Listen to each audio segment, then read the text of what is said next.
Unit 5 में basically आप लोगों को इसका नाम है radar transmitter and receiver.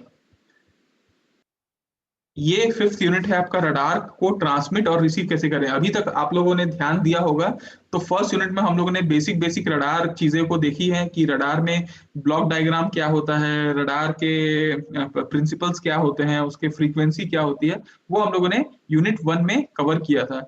Unit 2 में अगर आप लोगों ने देखा होगा तो हम लोगों ने दो तीन चीजों पे फोकस किया था कि डॉपलर रडार क्या होता है, मूविंग टारगेट रडार क्या होता है कि जब रडार मूव करता है, डॉपलर, वो सारी चीजें हम लोगों ने देखी अलग अलग प्रिंसिपल्स के माध्यम से। यूनिट 3 में आप लोगों ने देखा होगा कि कैसे जब रडार बन गया और हमको ट्रांसमिट करना है तो एक जगह से दूसरे जगह के बीच में एटमॉस्फेयर आता है, तो एटमॉस्फेयर के वजह से क्या क्या प्रॉब्लम होती है, फॉरवर्ड प्रोपोगेशन क्या होता है, अगर अर्थ राउंड है तो क्या होता है, ये सब हम लोगों ने यूनिट 3 में कवर अप किया था। यूनिट 4 में अगर आप लोगों ने देखा होगा पिछले कुछ लेक्चरों में, तो हम लोग देखे होंगे कि रडार का जो एंटीना है बेसिकली, ये एंटीना कैसा होता है और क्या क्या प्रिंसिपल्स पे काम करता है, अलग अलग एंटीना होते हैं। तो इसमें हम लोगों ने phased array antenna, parabolic antenna, cosecant squared antenna और एंटीना का जो ढक्कन है रेडॉम, वो हम लोगों ने देखा।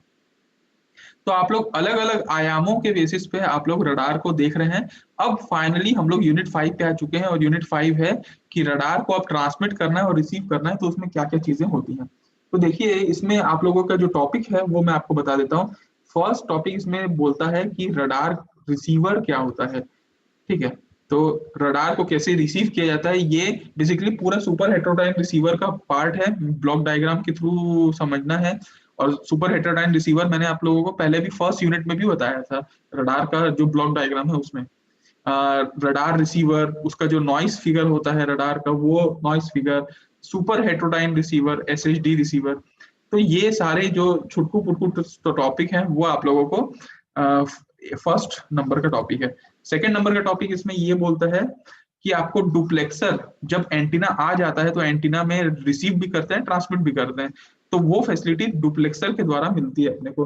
तो डुप्लेक्सर के बारे में पढ़ना है और रिसीवर को कैसे प्रोटेक्ट किया जाता है। जैसे आप एंटीना को तो समझ गए, एंटीना को ढक्कन लगा दिए तो प्रोटेक्ट हो जाता है, रिसीवर के क्या प्रोटेक्टर्स हैं वो आप लोगों को देखने हैं। तीसरा जो इसमें टॉपिक है वो आपका रडार के डिस्प्ले के ऊपर आता है। रडार बेसिकली जब सिग्नल आ जाएगा तो उसको कहीं ना कहीं तो डिस्प्ले कराना होगा। तो डिस्प्ले कराने के लिए इसमें देखिए नाम सिर्फ आपको रडार डिस्प्ले दिया है, इसमें बहुत सारे प्रकार के डिस्प्ले होते हैं।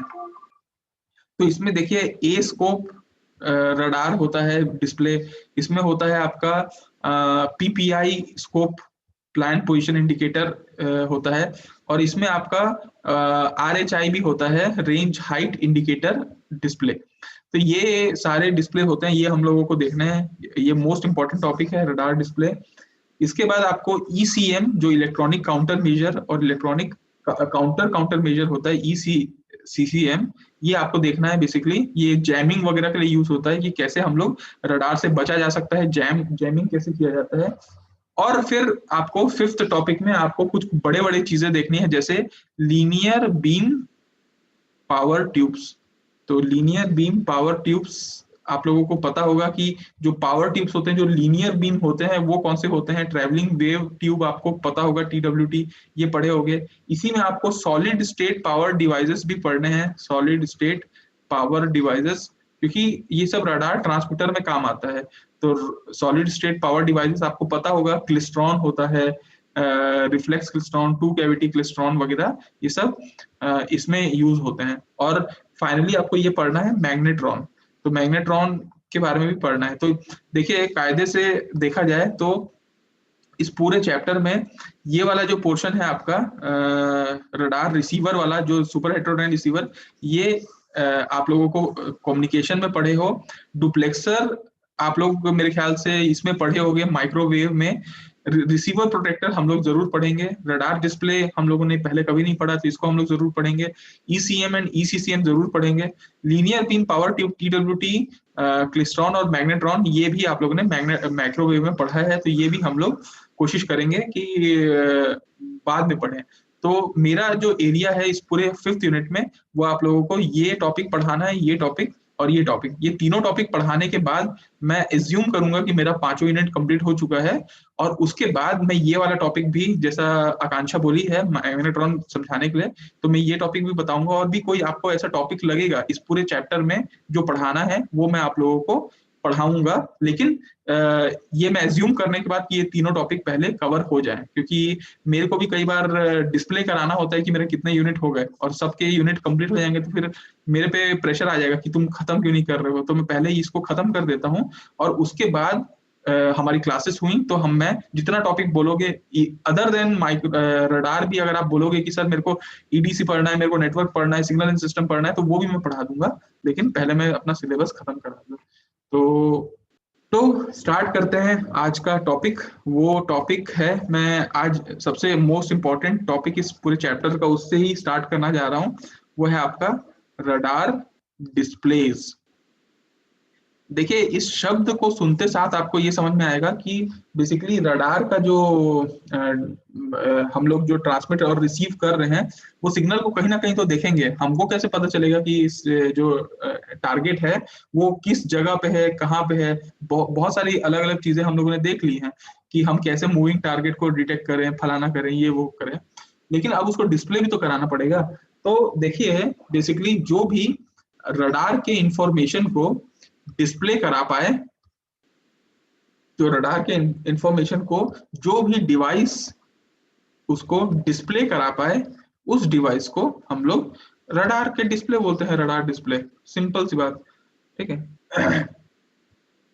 अब पहले के जमाने में क्या होता था कि रडार का जो डिस्प्ले है वो बिल्कुल एक कंसोल पे ही होता था, जिसको अपन सिंगल यूनिट कंसोल कहते थे।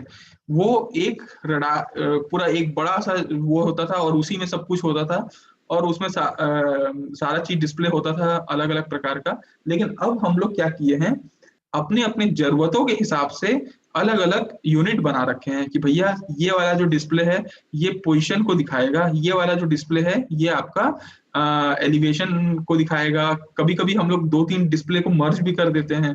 तो ऐसे अलग अलग डिस्प्ले हमारे उसमें फॉर्मेशन में आया था, धीरे धीरे अपन जैसे आविष्कार होते गया था। क्या है कि आजकल एक नहीं, अलग अलग प्रकार के रडार हैं। जैसे एयर सर्च रडार, जो एयर में सर्च करता है। अब देखिए, एयर सर्च रडार की अगर अपन बात करें, जो एयर में सर्च करता है, उसका जो डिस्प्ले है वो अलग अलग लोगों को चाहिए। बेसिकली अगर आप देखें तो उसका जो डिस्प्ले है वो एक एयर ट्रैफिक कंट्रोलर को अलग तरीके से चाहिए होगा, और जो ग्राउंड पे बैठा होगा इंसान उसको अलग तरीके से, डिफेंस के लिए अलग तरीके से चाहिए होगा। तो जो रडार का डिस्प्ले है वो एप्लीकेशन के हिसाब से हम लोग अलग अलग इस्तेमाल करते हैं, वो नीड के हिसाब से अपन अलग अलग डिस्प्ले आया है, ठीक है। अब रडार के डिस्प्ले की अगर अपन बात करें तो अभी हम लोग बेसिक्स पे चल रहे हैं। रडार का जो डिस्प्ले है ये 2 प्रकार का होता है। एक होता है डिफ्लेक्शन मॉड्यूलेटेड। बेसिकली देखिए, जो रडार का डिस्प्ले है वो कैथोड रे ट्यूब जैसा ही काम करता है। आपको पता होगा कैथोड रे ट्यूब का वर्किंग, आपको पता होगा, नहीं पता होगा तो एक बार यूट्यूब पे जाके जरूर देखना कि कैथोड रे ट्यूब कैसे काम करता है, क्योंकि उसका वर्किंग और इसका वर्किंग एक जैसा है। और दूसरा है इसमें इंटेंसिटी मॉड्यूलेटेड सीआरटी। ये 2 बेसिक मेथड हैं कोई भी इंफॉर्मेशन को डिस्प्ले कराने के लिए कैथोड रे ट्यूब में। डिफ्लेक्शन मॉड्यूलेटेड जो आपका होता है सीआरटी, उसमें जो इलेक्ट्रॉन बीम होते हैं, आपको पता होगा ना कि कैथोड रे ट्यूब में इलेक्ट्रॉन बीम्स आते हैं। आपको अगर ये थोड़ा मोड़ा स्ट्रक्चर आपको याद होगा तो ऐसे करके एक स्ट्रक्चर बना करता था, और यहाँ पे इलेक्ट्रॉन गन हुआ करती थी। ये इलेक्ट्रॉन गन यहाँ जाती थी, यहाँ पे कुछ प्लेट्स हुआ करती थी। ये प्लेट्स इसको डिफ्लेक्ट करने का काम करती थी। जिस प्रकार आप इसमें वोल्टेज देते थे उस प्रकार ये डिफ्लेक्ट होता था, और ये इलेक्ट्रॉन बीम यहाँ पे जो एक फ्लोरोसेंट का जो डिस्प्ले हुआ करता था वहां पे जाके स्ट्राइक करती थी। और जो कि इलेक्ट्रॉन गन फ्लोरोसेंट में स्ट्राइक करती है तो एक लाइट जलता है, और वो उसका बेसिक प्रिंसिपल हुआ करता था। तो डिफ्लेक्शन मॉड्यूलेटेड जो सीआरटी होते हैं, इसमें इलेक्ट्रॉन बीम के डिफ्लेक्शन के कारण जो इमेज आती है वो हम लोग यूज करते हैं डिफ्लेक्शन मॉडल। इसमें हम लोग जनरली ए स्कोप डिस्प्ले यूज करते हैं, जो अभी हम लोग आगे देखेंगे, ए स्कोप डिस्प्ले। दूसरा तरीका इंटेंसिटी मॉड्यूलेटेड सीआरटी का है। इंटेंसिटी मॉड्यूलेटेड सीआरटी का मतलब ये होता है कि इंटेंसिटी, बेसिकली जो इलेक्ट्रॉन बीम का जो इंटेंसिटी है वो बदलना, कहीं पे ज्यादा इंटेंसिटी, कहीं पे कम इंटेंसिटी, इसको बोलते हैं इंटेंसिटी मॉड्यूलेटेड। मतलब अगर टारगेट नहीं है तो वो डार्क शो करेगा, लेकिन जहां टारगेट है वहां पे ज्यादा ब्लिंक करेगा। तो ये होता है इंटेंसिटी मॉड्यूलेटेड सीआरटी। और डिफ्लेक्शन मॉड्यूलेटेड सीआरटी का मतलब होता है इलेक्ट्रॉन बीम के डिफ्लेक्शन होंगे वहां पे और वो वैसा शो करेगा।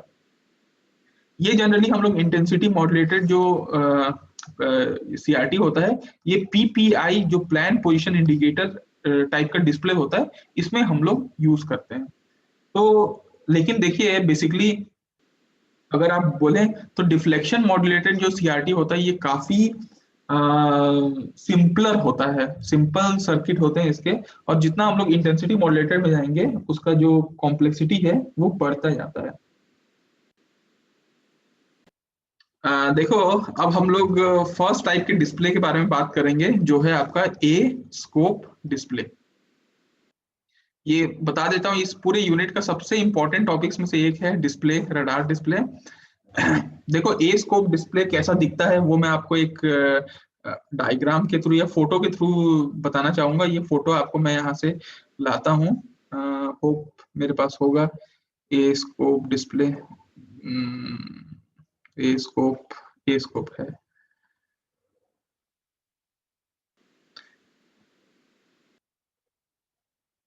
आप लोगों को ये दिख रहा होगा शायद, ए स्कोप डिस्प्ले।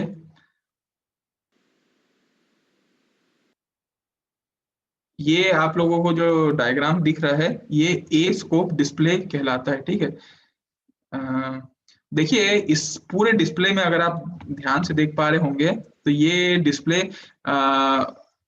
ठीक है, राउंड शेप का तो जो है वो है ही, साथ में इसमें दो एक्सिस है। ये एक्सिस, इस तरफ का जो एक्सिस है, यहाँ का जो एक्सिस आप देख पा रहे होंगे, ये रेंज को डिफाइन करता है, ठीक है। रेंज, आपको पता है ना कि एक टारगेट कितना रेंज में हमारे है, वो रेंज बेसिकली यहाँ पे आपको पता चलता है। और ये जो इस तरफ का जो लाइन आपको दिख पा रहा होगा, ये लाइन आपका टारगेट की इंटेंसिटी को डिफाइन करता है कि टारगेट से कितना इंटेंसिटी से टकरा के आया है। अब देखिए मैं आपको इसका अगर मैं ये बताऊं कि देखिए यहाँ से अगर मैं इसको ध्यान से देखने की कोशिश करूंगा तो ये यहाँ पे आपका बहुत अच्छा इंटेंसिटी लेके आया है। मतलब यहाँ से अगर मैं ये बेसिक एंगल एक्सिस मानूं तो यहाँ से यहाँ का जो रेंज होगा, अब देखिए रेंज का जो वो है मैपिंग है वो तो अलग अलग उसमें होगा। जैसे अपन एक मैप बनाते हैं तो इंडिया का मैप हम लोग बनाते हैं, तो इंडिया का मैप ऊपर से नीचे मान लो 3200 किलोमीटर है, तो उसको अपन छोटा करके एक मैप में बना देते हैं। तो उसकी एक मैपिंग होती है कि 1:500 की होगा कि 500 किलोमीटर को हम लोग 1 सेंटीमीटर से दिखाएंगे। तो देखिए यहाँ पे ये इंटेंसिटी बता रहा है, ये उस हिसाब से कैलिब्रेशन होगा। ये अपन को पता चल जाए कि देखिए ये एक रेंज है, इस रेंज पे बहुत ज्यादा इंटेंसिटी आया है, मतलब टारगेट अपना कहाँ होगा, इस पोजीशन पे होगा।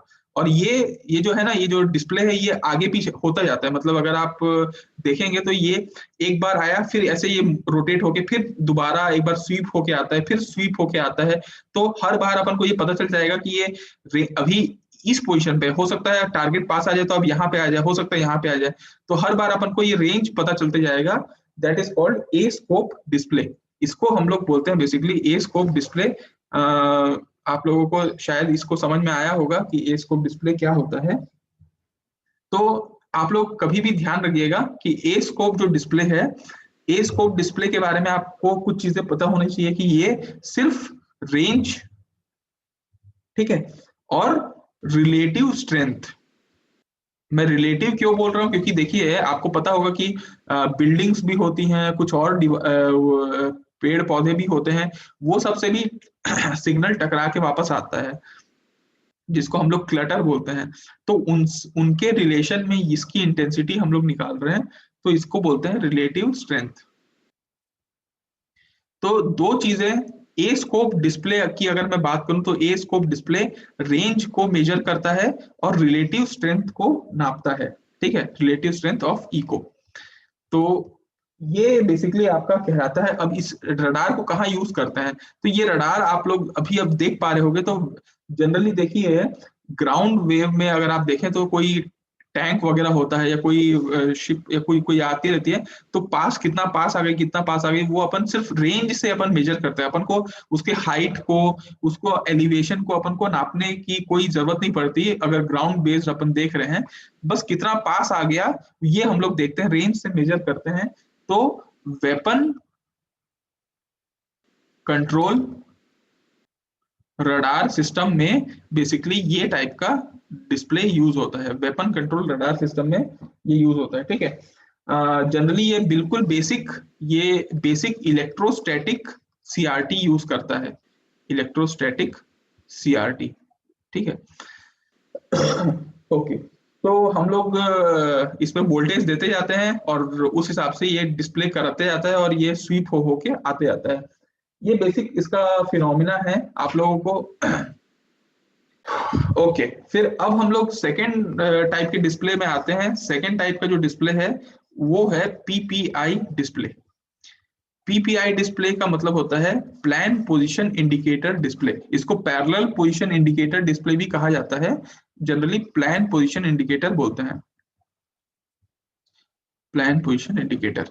ये किस टाइप का डिस्प्ले होता है मैं आपको इसका भी फोटो दिखाता हूँ, कोशिश करता हूँ यहाँ से आ जाए।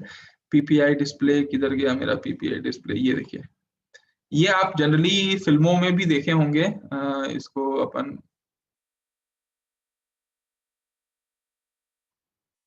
आप लोगों को ये दिख रहा है क्या? ज्यादा बड़ा हो गया, छोटा हो जा भाई। इसको मैं एक काम करता हूँ, वैसे कर लेता हूँ, ड्रॉ में जाता हूँ, व्यू में जाता हूँ और व्यू में 100% कर लेता हूँ, आ जाएगा। ये देखो, ये डिस्प्ले आप लोगों ने बचपन से कभी सुना भी होगा और पिक्चरों में देखा भी होगा। इस टाइप के डिस्प्ले को अपन बोलते हैं PPI display, that is called plan position indicator display, PPI display. ठीक है, पीपीआई डिस्प्ले की कुछ खास बात है, पीपीआई डिस्प्ले के बारे में मैं आपको कुछ बताना चाहूंगा। वो ये है कि देखिए इसमें दो तीन चीजें हैं। अगर आप देखें तो ये सर्कुलर शेप का है।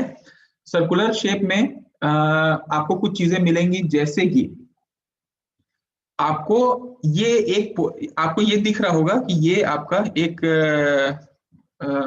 सेकेंड, ये एक टारगेट है। ठीक है, ये टारगेट अगर आपको दिख रहा होगा तो ये देखिए, पहले तो आपको ये जो बीच वाला है, सेंटर है, इसको अपन को ये मानना है कि जो रडार जहां पे रखा हुआ है वो जगह ये बीचों बीच वाला है। वहां से ये जो डिस्टेंस है, ये डिस्टेंस कहलाएगा इसका रेंज। तो अगर कोई भी आपका टारगेट है, वो अगर कहीं पे ब्लिंक कर रहा है तो उस पॉइंट से सेंटर की जो दूरी होगी वो इसकी रेंज कहलाती है। तो ये जो सर्कल है बेसिकली, देखिए ये जो सर्कल आप अगर देख पा रहे होंगे, ये अलग अलग सर्कल बने हुए हैं। ये सर्कल रेंज के मार्क्स को, जैसे हम लोग एक्स और वाई एक्सिस में अपन देखते हैं तो एक्स एक्सिस को रेंज बोल दिया था, वैसे ही ये जो अलग अलग आप सर्कल देख पा रहे होंगे ये रेंज मार्क हैं बेसिकली। ये रेंज के मार्क्स हैं। ये कितना रेंज में हुआ, मतलब ये मान लीजिए ये 10 किलोमीटर का रेंज होगा, मार्क होगा, तो ये 10 के थोड़ा सा ऊपर गया तो ये 12 किलोमीटर होगा। तो बेसिकली आपको पहला चीज याद रखना है रेंज मार्क क्या होता है। दूसरा, आप ये देख पा रहे होंगे कि ये जो सिंपल सिंपल ये जो लाइंस गई हुई हैं, ये जो लाइन गई है, ये लाइन गई है, ये एंगल को दर्शाते हैं। ये एंगल कौन से एंगल है, देखिए ये एक बेसिक एंगल है। ये जो ये वाला जो लाइन आप देख पा रहे होंगे, एक्स एक्सिस वाला लाइन, ये बेसिक एंगल है। इस एंगल से आप कितना एंगल बना रहे हैं, मतलब देखिए ये हो गया 30 डिग्री, लेट सपोज ये 60 डिग्री है, ये 90 डिग्री है, फिर ये आपका 120 डिग्री, फिर ये 180 डिग्री। तो इस जगह से अपन जो एंगल लेंगे वो एंगल कहलाएगा एजीमुथ एंगल। तो ये जो लाइंस हैं ये बेसिकली एजीमुथ एंगल मार्क कहलाती हैं। ठीक है, तो इसको मैं यहाँ पे लिख देता हूं, ये है एजीमुथ एंगल मार्क। तो इसमें आपको दो चीजें को ध्यान रखना है बेसिकली, रेंज पता चल जाती है और उसका एंगल पता चल जाता है। ठीक है।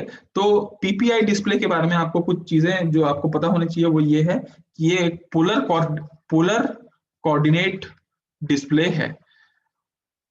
बेसिकली ये पोलर कोऑर्डिनेट है। पोलर आप डायग्राम देखते होंगे तो ये हमेशा ऐसा बनता है। तो पोलर कोऑर्डिनेट डिस्प्ले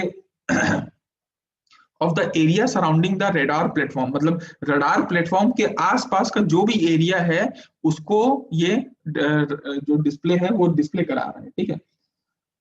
इसमें बेसिकली ये जो ऊपर का एरिया होता है ये बेसिकली आप इसको बोल सकते हैं कि ये नॉर्थ है। ठीक है, नॉर्थ दिशा को दर्शाता है। अगर ये जो डिस्प्ले है बेसिकली वो आप ट्रू बियरिंग मोड में रखे हुए हैं। मतलब देखिए ये जो डिस्प्ले है ये दो मोड में काम करता है, ट्रू बियरिंग मोड, ठीक है, और एक होता है relative bearing mode. Relative bearing mode में अगर ये जो ऊपर का जो दिशा है वो इस चीज को दर्शाता है कि आप किस तरफ हेड कर रहे हैं। मतलब आप जिस तरफ इसको हेड मतलब दिशा की तरफ आप चल रहे हैं या फिर रखे हुए हैं उस दिशा को ये दर्शाएगा। ये रिलेटिव बीम है, मतलब दूसरे के रिलेशन में मेरा ये दिशा है। और ट्रू बियरिंग में आप देखेंगे तो ये नॉर्थ दिशा को दर्शाता है।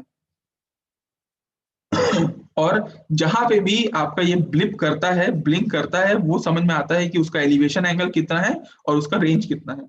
तो अल्टीमेटली अगर आप इसको देखें तो ये 2D मॉडल है। अगर आप देखें तो ये 2D मॉडल बोल सकते हैं इसको, क्योंकि इसमें आपको रेंज तो दर्शा रहा है, साथ में एलिवेशन एंगल भी दर्शा रहा है। एलिवेशन एंगल बोल रहा हूँ, एजीमुथ एंगल। ठीक है। इसके अलग अलग टाइप के होते हैं। जैसे अगर आप ये पीपीआई डिस्प्ले को एक एफ स्कोप डिस्प्ले भी आता है, जैसे ए स्कोप आता है वैसे ही एफ स्कोप डिस्प्ले भी आता है, उसके साथ अगर आप मर्ज कर देते हैं तो साथ में आपको एलिवेशन एंगल भी साथ में दिखता है, तो वो 3D मॉडल कहलाता है बेसिकली। तो ये आपका पीपीआई डिस्प्ले के बारे में कुछ जानकारी थी। देखो एक बार रिपीट करता हूँ, ए स्कोप डिस्प्ले में अभी आप लोगों ने देखा होगा कि ये ऐसा डिस्प्ले था जो सिर्फ दो चीजों को दिखाता था। एक एक्सिस में ये रेंज रखता था, दूसरे एक्सिस में इंटेंसिटी को रखता था। अब आपको पता होगा, हम लोग बचपन से यही पढ़ते आ रहे हैं कि एंटीना से हम लोग भेजेंगे, टारगेट से टकरा के वापस आएगा, वो रेंज को अपन नापेंगे। तो वो रेंज ये भी वही चीज कर रहा है, एकदम बेसिक चीजें। यहाँ पे जब भी कहीं से टकरा के ये चीजें वापस आ गया तो वो इंटेंसिटी को अपन नाप सकते हैं कि ये किस रेंज में है और कितनी इंटेंसिटी का है। ठीक है। तो इससे अपन को ये समझ में आ जाएगा, और ये कहाँ पे यूज होगा कि बेसिकली हम लोग जब डिफेंस में यूज करते हैं, टैंक वगैरह आते रहते हैं तो कितना दूर है कितना पास है, वो सब चीजों को, इसमें अपन को हाइट मेजर नहीं हो पाता, इसलिए हम लोग हवा वाले चीजों पे इस पे कम फोकस कर पाते हैं। अब हम लोग पीपीआई डिस्प्ले में आते हैं। तो पीपीआई आप समझ पा रहे होंगे, अगर आप मतलब देखेंगे तो कोई भी एंटीना कहीं पे रखा हुआ है उसके आसपास का जो सराउंडिंग है वो हम लोग पीपीआई में दर्शा पाते हैं, प्लान पोजिशन इंडिकेटर। इसमें बेसिकली अगर मैं ये पूरा वैसे कचड़ा हो गया, लेकिन ये जो पोलर कोऑर्डिनेट्स हैं इनमें गोल गोल जो सर्कल है वो सर्कल आपको दिखाते हैं रेंज के सर्कल बेसिकली, कि ये कितने किस रेंज पे है। और ये जो ये लाइंस आपके मौजूद है ये लाइंस एजीमुथ एंगल को दर्शाते हैं। अब एजीमुथ क्या होता है ये मैं आपको पहले भी बता चुका हूँ, एलिवेशन एंगल, एजीमुथ एंगल। तो ये चीजें आपको एजीमुथ एंगल और आपको रेंज की जानकारी आपको पीपीआई डिस्प्ले में मिलती है। एक टाइप का डिस्प्ले होता है जिसको हम लोग एफ स्कोप डिस्प्ले कहते हैं, जिसमें हम लोगों को ऐसा ही टाइप का एलिवेशन एंगल की जानकारी मिलती है। तो हम लोग ऐसे भी डिस्प्ले बनते हैं जिसमें पीपीआई डिस्प्ले और एफ स्कोप डिस्प्ले को मर्ज कर देते हैं, तब हम लोगों को और 3D मॉडल की जानकारी मिलती है कि कोई एक पॉइंट है, टारगेट है, उसका अगर अपन को रेंज पता चल जाए, उसका एजिमुथ एंगल पता चल जाए, उसका एलिवेशन पता चल जाए, तो हम लोगों को एग्जैक्ट जानकारी मिल जाएगी। तो वो और 3D मॉडलिंग के लिए यूज होता है। लेकिन अभी भी आपको हाइट की जानकारी नहीं मिल पा रही है, वो किस हाइट में है। तो इस वजह से हम लोग थर्ड टाइप का डिस्प्ले यूज करते हैं जिसको हम लोग बोलते हैं RHI डिस्प्ले, या है बोल सकते हैं रेंज हाइट इंडिकेटर डिस्प्ले, जिसको हम लोग RHI डिस्प्ले के रूप में जानते हैं, रेंज हाइट इंडिकेटर। इसका भी मैं आप लोगों को एक फोटो दिखा के समझाने की कोशिश करता हूँ।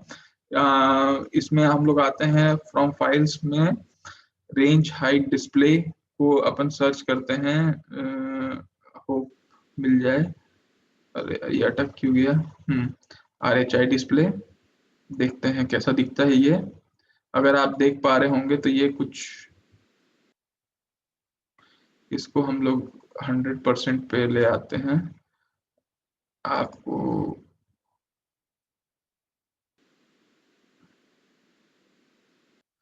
ये आप देख पा रहे होंगे, इसको बोलते हैं, ये जिस प्रकार का डिस्प्ले है, इस डिस्प्ले को हम लोग बोलते हैं RHI डिस्प्ले या रेंज हाइट टारगेट डिस्प्ले। ठीक है, तो देखिए ये डिस्प्ले में आप कुछ चीजें देखेंगे। वो पहली बात तो ये कि आपका जो टारगेट का लोकेशन है, पहली बात तो उसको सेट करिए। तो वो सेट करने के बाद आपको ये पता चलेगा कि ये जो ये पॉइंट है, ये पॉइंट कहलाएगा लोकेशन ऑफ रडार। मतलब रडार की जो लोकेशन है ये इस पॉइंट को कहती है। इसमें दो तीन चीजें हैं, जैसे कि आप पहले तो ये वाला एक्सिस देख लीजिए। ये एक्सिस आपको अलग अलग मिलेगा। देखिए ये अभी एक पॉइंट है, इसमें आप ऐसा लाइन बनेगा। ठीक है, ये ऐसे ऐसे लाइंस बनेंगे। ये लाइन बेसिकली कहलाता है रेंज मार्क बेसिकली। ठीक है, ये रेंज मार्क कहलाता है। और इसमें अगर आप आएंगे, देखिए सॉरी, रेंज मार्क ये वाले लाइन कहलाते हैं, ये वाला पॉइंट। क्योंकि हम लोगों को इस दिशा में रेंज देखना है, तो ये हो सकता है 1 किलोमीटर का लाइन हो, ये 2 किलोमीटर का, ये 3 किलोमीटर का। तो ये जो ऊपर वाला जो ये वर्टिकल लाइंस है, इसको हम लोग रेंज मार्क कहते हैं। और ये जो हॉरिजॉन्टल लाइंस है, ये हम लोग एल्टीट्यूड मार्क्स कहते हैं, मतलब आपकी जो हाइट की मार्क है। अब देखिए ये वाला जो पॉइंट है, देखिए ये टारगेट है। लेट सपोज ये आप एयर टारगेट देख पा रहे होंगे। ये टारगेट को आपको दो एक्सिस में बांटा गया कि ये किस रेंज पे है पहली बात तो, और किस हाइट पे है। तो आपको ये भी बेसिकली 2 डायमेंशनल डिस्प्ले है, जो आपको सिर्फ दो चीजों के बारे में बताती है कि आपको रेंज कितना है और आपकी हाइट कितनी है टारगेट की। देखिए ये जो आप ये स्लैंटेड लाइंस देख पा रहे होंगे, ये slanted lines basically elevation angle या एजीमुथ एंगल को दर्शाते हैं। लेकिन ये हर डिस्प्ले में मौजूद नहीं होता। बेसिकली ये सिर्फ दो ही चीजों को दर्शाता है, आपका रेंज और हाइट, इसीलिए इसका नाम पड़ा है रेंज हाइट डिस्प्ले। ठीक है, तो देखिए ये जो फर्स्ट लाइन अगर आप देखें तो ये लाइन ऑफ साइट है। बेसिकली जो रडार अपने लाइन ऑफ साइट में देख पा रहा होगा, that is called line of site. और उसके रडार के ऊपर जितना हाइट बढ़ते जा रहा है, वो आपका अलग अलग एल्टीट्यूड को दर्शाता है। और ये जो वर्टिकल लाइन है, ये आपके किलोमीटर रेंज को दर्शाते हैं। तो ये आपका क्या बोलते हैं, रेंज हाइट इंडिकेटर है। होप प्लान पोजीशन इंडिकेटर और ए स्कोप डिस्प्ले, ये तीनों आपको रडार डिस्प्ले में समझ में आए होंगे। जो हम लोगों को ये जो वाला पोर्शन है ना, ये पोर्शन हम लोग ऑलमोस्ट कंप्लीट कर चुके हैं। अब आपका जो छोटा छोटा ये जो दो टॉपिक है, ये हम लोग अगले क्लास में डील करेंगे। और मेरा टॉपिक मतलब या जो मेरा सिलेबस आप कह लीजिए, तो ये सिलेबस कंप्लीट हो जाएगा। फिर ये जो बाकी के बचे पोर्शन है, उसको जब तक मेरे को क्लास लेने का परमिशन मिलता गया, तब तक मैं क्लास इसको लेते रहूंगा। तो